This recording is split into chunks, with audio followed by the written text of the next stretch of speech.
Welcome back. All right, let's wrap up Radix sort quickly by talking about its big O notation. Now, I should start by saying that there's a little controversy around this, and there's room for argument around Radix sort, but here is the generally accepted notation. So time complexity for best, average, and worst is O of nk. So n is the number of things we're sorting, the number of numbers or integers. K is the length of those numbers, what's often called the word size, though for a number, it's not really a word, but the number of digits. So if we have really, really, really long digits, that's important to consider. It's not just a constant we can ignore, that's always the same. It's not like 2n or 3n. If we have really long numbers, then that does significantly impact the time. So n, the length of the array, the number of numbers we're sorting. K, the number of digits in those numbers. And the reason I say it's controversial is that this can be significantly better, on paper at least, than a comparison sort, which best case for their average is O of n log n. If we go over to Wikipedia, to the Radix sort page, down to efficiency, there's a relatively large two paragraphs making two arguments, an argument and a counter argument about the time complexity for Radix sort. And it has to do with how numbers are actually stored in memory on a computer.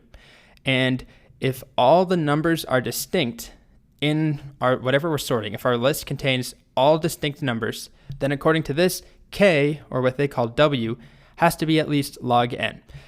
So if we plugged log n for K, that's going to give us n log n, which is the same as what we talked about for a comparison sort.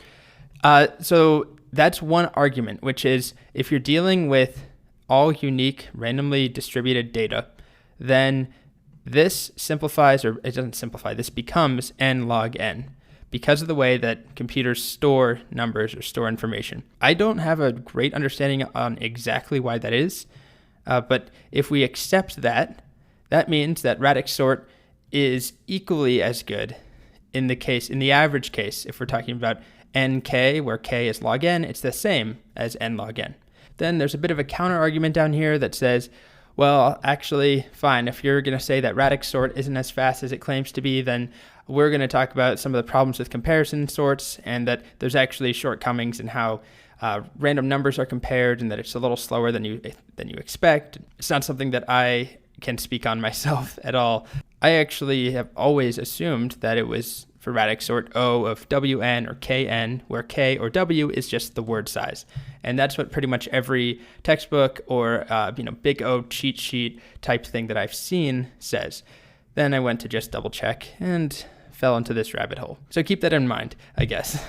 So theoretically, Radix sort can be faster than any of the comparison sorts. But apparently, because of limitations on how computers actually store numbers in memory, that may not actually be the case, and it might just be tied with comparison sorts.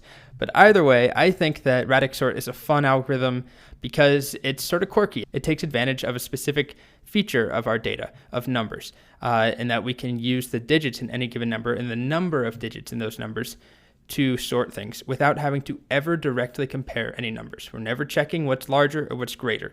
We're simply moving them into buckets and then regrouping, moving into buckets, regrouping. So yeah, I like Radix sort. It's a fun one.